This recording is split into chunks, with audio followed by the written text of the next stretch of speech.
This is Water Elemental, with Jolly Green. and we're here today to talk about Hex Shards of Fate with this podcast called Hexology. Sorry about the long kind of delay between episodes. That's kind of how covering a beta works. There's not really anything you can cover until things update, and then we just kind of got updates right after we got really busy. So Yeah, we've been kind of waiting for content to come out.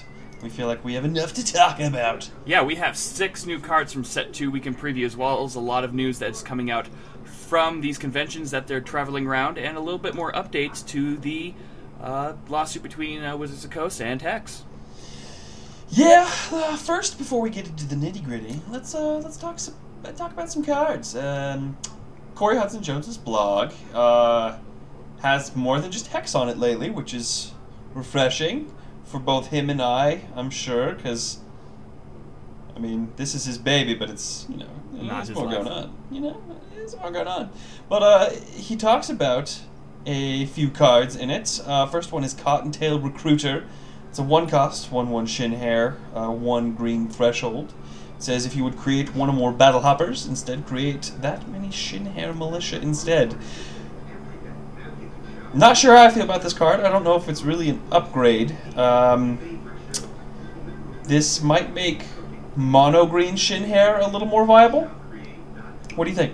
Well, I really like this card because it turns your 0/1 Battle Hoppers into 1/2 blockers that can actually deal some damage.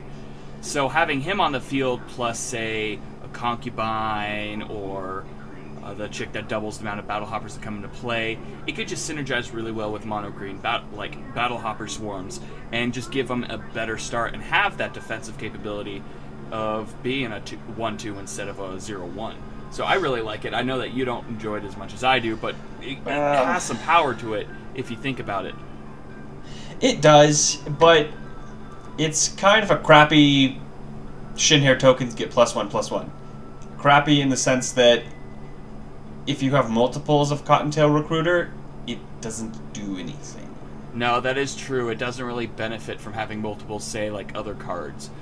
But then again, it becomes a target for your opponent to say, okay, I have to get rid of that, or else his tokens just keep pumping out and become larger. And a viable one at that. I just have mixed feelings about this. Like I said, I want to test it out and see if it's viable in mono green, because I know the only way to really be effective with Shin Hair right now is Wild Blood, and that gets us into the Necrophage Sensei, which is a 2-cost, 1 blood threshold, 0/0 Shin Hair Warlock, and it says this troop enters play, gets a permanent +1/+1 for each troop in your graveyard. Now, I love this card, actually. Good synergy.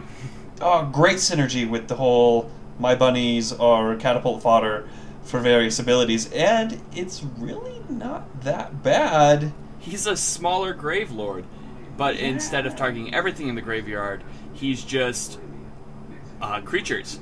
So for 2, you could probably keep blocking and getting rid of your stuff and using the blood pack guy to gain health, and then you're like, all right, I'm gonna drop this 8/8. What up?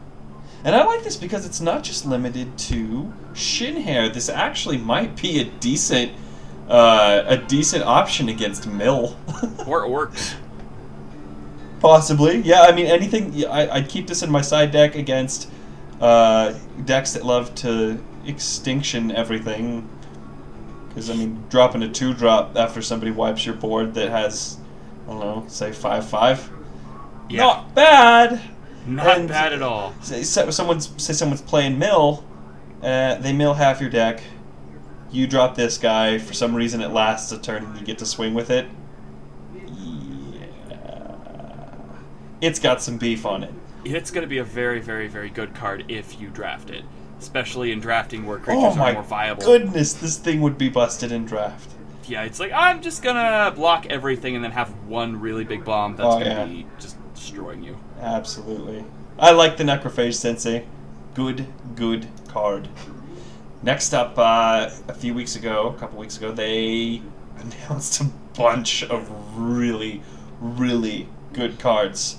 It was at the E3 convention, and the first card that is listed on this blog, also Corey Hudson Jones's blog, is Fury of the Mountain God.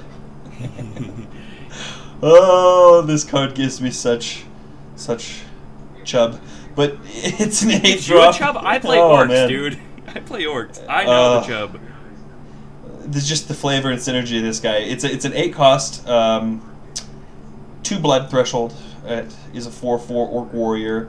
It is a socketable major and a socketable minor.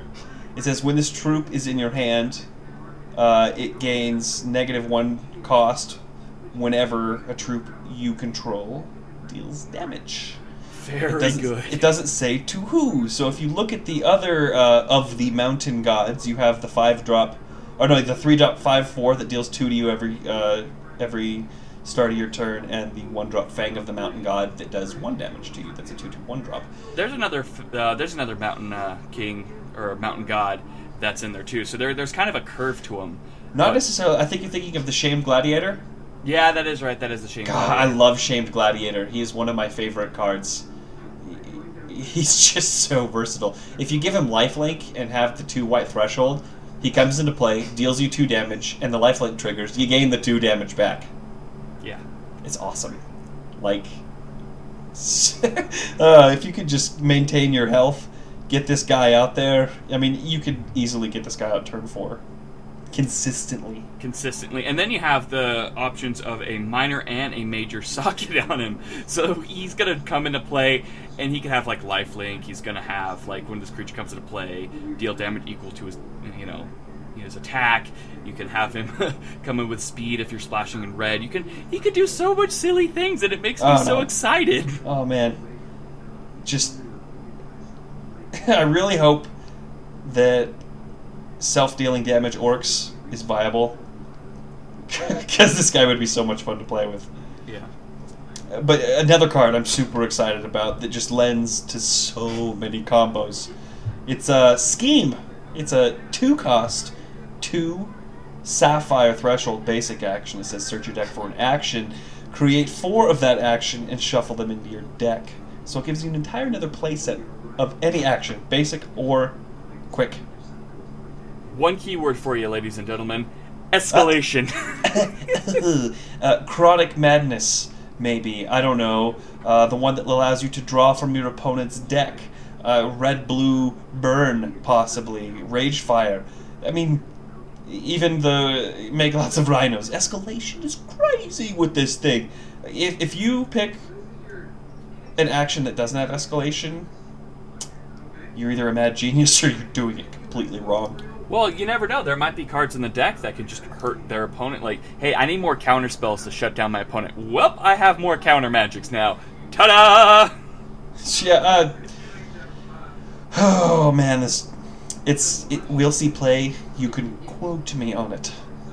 Now, do you want to talk about the next group of guys? I do. Yeah. We have the Storm Cloud. This is a 0/2, 2-cost with 1 blue threshold troop that says, when you gain a charge, add a storm counter to this. Basic action, remove all storm counters from this and sacrifice it. For each storm counter removed this way, create a random stormling and put it into play. There are 3 different stormlings. The first one is Biddy Bolt, same cost. He is a 1/1 with flight. Sacrifice this, deal 2 damage to target exhausted troop. There's Splashy, same cost, 1/1 with flight. Sacrifice this, draw a card. And then there's Thunderpuff, same cost, flight. Sacrifice this, exhaust target troop. And they're all extremely adorable. Their art is... How can you not love the art of these things? Splashy is so fat and chubby, and he's like, oh my god, Splashy is my favorite. Oh, just a little ball of surface tension and joy. And they all look like they're oil paintings. It's... Oh. The art might look familiar to some of you because he was teased in one of the art things on Corey's blog with like a picture of coming soon, and then we're like, what is this cloud gonna do? Yeah, what in the world is this garbage? I just couldn't be better. It's, as you can say, raining with flavor. You know what? There's that artifact in set 1 that taps with I think a 2 and tap it to add a charge to your champion. Oh no. It has a use now. Same it's with not Chargebot. Completely worthless. Yeah, no, Chargebot was good. Anyway. But I'm just saying, that's another thing that can synergize with Stormcloud. Oh, yeah. And aerial superiority. High. They all have flight. Yeah, they all have flight, and they have some decent abilities. Biddy Bolt can just start taking out anything with a defense of 2 or less. And remember, if anything's not under that golden number of 3, you're just going to start picking it off. And it's like, well, I'm going to get rid of your Biddy Bolt. Sacrifice it. Deal 2 to it. But far and away, my favorite is Splashy, because... Free cards? Free cards! Hello! Yeah, you could... I mean... The RNG factor is extremely high. I'm not sure how viable it would be, but it would be damn fun to play this card. I think if I had the option to draft this card, just for the sheer fact that it's like, I'm going to have a cloud that's going to start raining things and they're going to hurt you, will make it really fun, because your opponent won't be able to handle something like that just one turn. Here's like 3 or 4 creatures that just splash down on you. And if you play this with Wild... You have the surge mechanism. You can Chlorophilia, which puts a shard into play, gains you a charge. Oh no! I mean, there's ways this. I mean, turn 4, you could feasibly have 4 or 5 counters on him. Yeah, he's got some power to him if you know how to build around him. And flying decks have some great synergy with like their enchantments. You have the one that's every time you deal. Is it draw a card or the one that brings out Lightning Armada? I can't remember that. Incantation of Intellect or something like that. It's one of the incantations. But Splashy synergizes with that because you draw a card with him, and you're like, well, I'm going to keep getting some more cards, get the Lightning Armada out. He gives increased damage to all my flyers. Oh, look, another Rain Cloud. More creatures. Oh, and all these sacrifice abilities, they're all instant speed. Yeah. Yeah. Although Splashy is basic, but whatever. Who cares? So, and this is one of the concepts that is impossible to do with any current card game. You cannot do it. Like, either the rules don't allow it, or just the coding conceptualization is just not there. Creating things, putting them into play, putting them in your graveyard. This game, I love this game.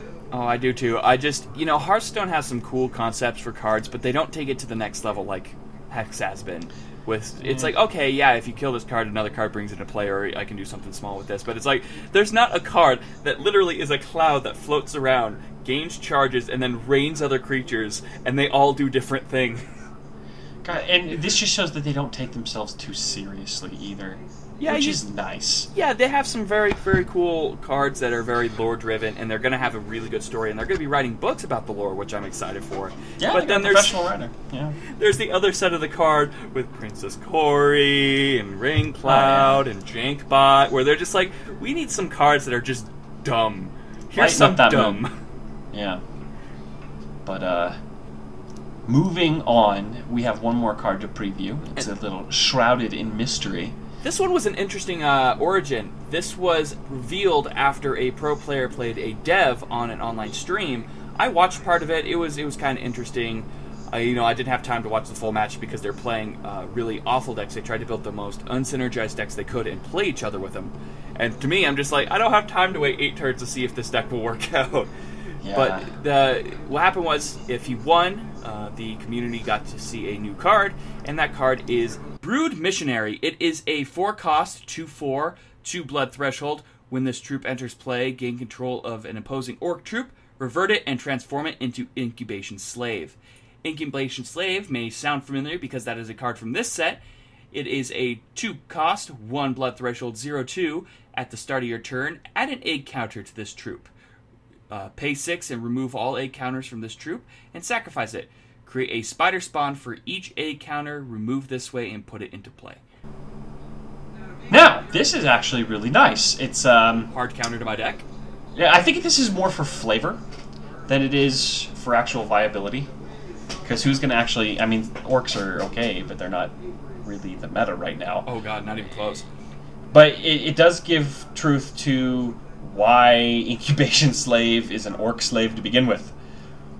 It just lets you know that Venom really hate orcs. And it's the first real targeted hate for a niche.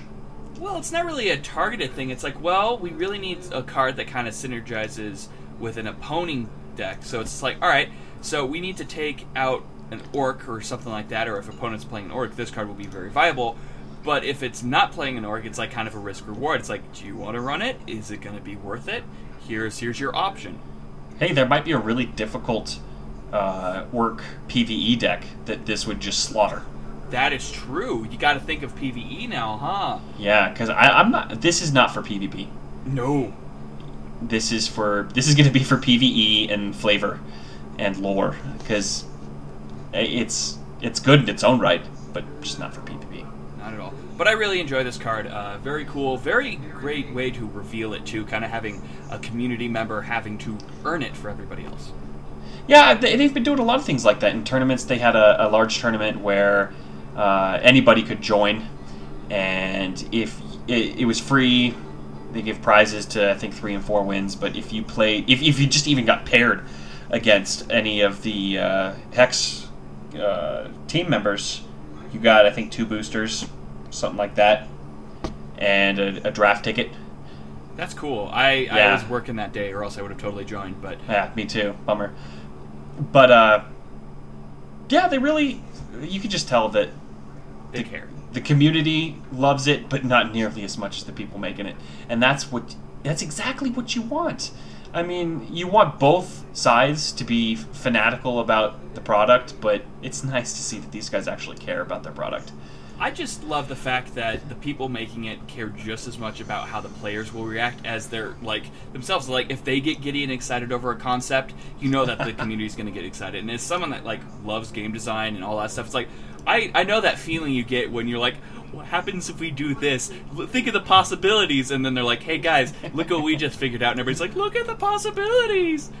Yeah. There's no limits. These guys are obviously creative as all hell. And they have a passion, and there's nothing they can't accomplish with this game. And we're not brown-nosing for brown-nosing's sake. We no, I truly believe this. Them. Like, I had gotten out of the card game genre for a very long time. I'd been playing MMOs here or there, but card games were really my first true nerdy passion. And this brought me back from the break.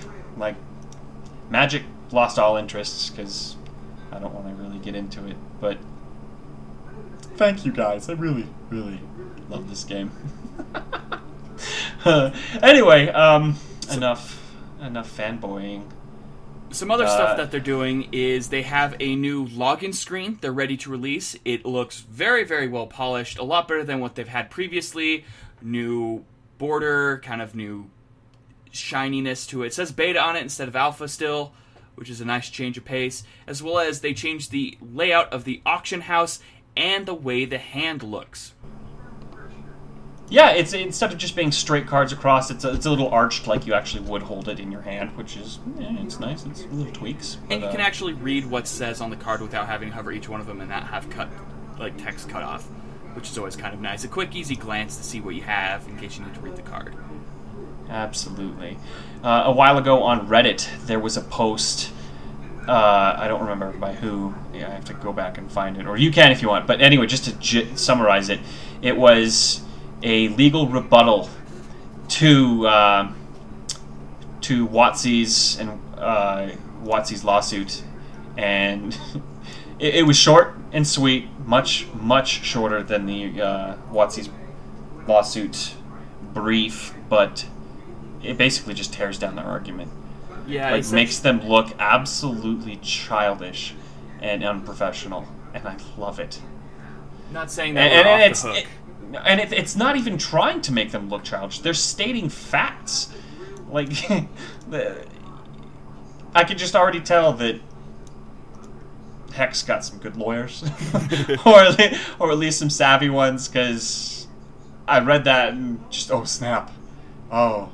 I was taken aback how good the argument was. You need to go and find it. I'm not going to read it here, but it's definitely worth the read.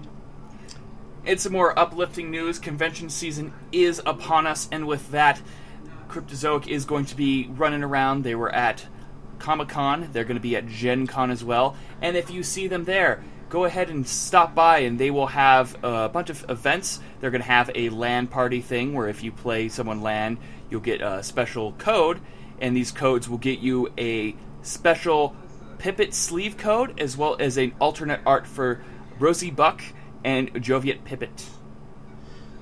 Yeah, these are going to be things I need to keep an eye on eBay. Indeed. They're going to be released. It looks like the method they're using to hand these out is just going to be like candy. And even like, people that don't go to the convention, they love to sell their swag. Oh yeah, absolutely. Especially if you get multiples, and it looks like you're going to have the opportunity if you go to get several multiples. But there's going to be Gen Con. I believe there's one in Germany coming up. There's a few of them. It's another one of those that tours, so you'll get a few opportunities, even if you're not in the Americas. It's kind of a bummer that they have these exclusives for when you go out, and there's no way to just buy it outside of it. And that's kind of something I enjoy about League of Legends. Like, hey, if you can't make the convention or you're not able to, go to this event, we'll have it on sale for you. And it's like, thank you. I appreciate that I didn't spend $400 to go get this essentially like $5 sleeve. Yeah. But, other than that, I've just been killing it in draft lately. Like, I got a handle on this format. I'm up to 9 wins. Like, I've played in about 30 drafts, and I've won 9 of them. I'd say that's a pretty decent ratio. I don't know. Like, it's better than 1 out of 8, considering there's 8 people, so, I don't know. If you want to draft, you want to come at me, bro? I've been doing all right. The last draft I did, I played a blue-white deck, a lot of flyers, a lot of heavy blockers. Won my first round, my second round, my opponent disconnected on, and then my third round I got stomped by red-green rush, and he had constructed, and it scared me, and I'm like, oh, well, I'm done. Goodbye. Yeah. One thing I'm doing for some reason, I don't know why, is sentiment bragging rights. I've been keeping the emails you get to say that you win 5 packs and whatever and whatever and whatever. So internet framing them on your wall. I'm going to. It's a badge of honor because there's no achievement system. I don't know if there ever will be, but yeah, I'm keeping them, and you should too. By the way, 7 out of my 8 draft decks that I've won tournaments with have been either mono blood or blood with a light splash of another color. Like, do people not like blood drafting? What's the deal? It's so powerful. I think a lot of people are just drafting rares to start out with just because that's like you get to keep what you pull. So yeah, obviously. Rare draft first, and they're not thinking about what they're drafting. So you're going to get the bombs out of the colors, and it's just blood has so much in it that you quick build blood. Well, it doesn't even have to. You don't even have to have a bomb. Like, bombs help, sure, but if you have enough removal, like, I had a draft deck a couple days ago. I got a play set of murders in the first 2 packs. Deal with it. Like, hey, Uranaz, neat. Murder. That was fun. Next. Oh, look, Corpse Fly discarded. Oh, you don't have any recursion? Oh, oopsie! Goodness. Yeah, like, just build a deck that's got murders, corpse flies, and Inquisition, or whatever that card is called. The 2 blood to look at their hand and make them discard a non-shard. Bye! Yeah. See ya. Yeah, whatever. So, tell me, what's your favorite draft strategy? Get back to us. Let me know why blood sucks and how I've been beating up on plebs. Or whatever. I think this episode's going to go on Reddit, so I don't think we want to insult the plebs. Oh. Our fellow Hexers, how do you feel about drafting? What is your strategy? Because I want to know how to draft better, because I'm a sealed player. I know how to work with the cards I have and find combos in that, opposed to drafting, because I can never really think 2 packs ahead. L2 read signals, noob. I know. Anyways, this has been another good episode. If you want to contact the show, send us an email at spasticgaming@gmail.com or leave us a comment in the question section down below. We love when people comment. Let us know how they feel. If you have any questions for us, if you want our opinions on anything, we're more than happy to give it to you. We love bringing in community stuff. We do it with our other shows, and we want to bring more Hex players in and create a community and maybe a guild later on as well. So, yeah, let us know what you like, what you don't like, what you want to hear more of. We're 10 episodes in. We can always improve. Maybe. I don't know. We might be limited on your talent here. This has been Jolly Green. And Water Elemental. You guys have a great day. See you on the plains of Hex World.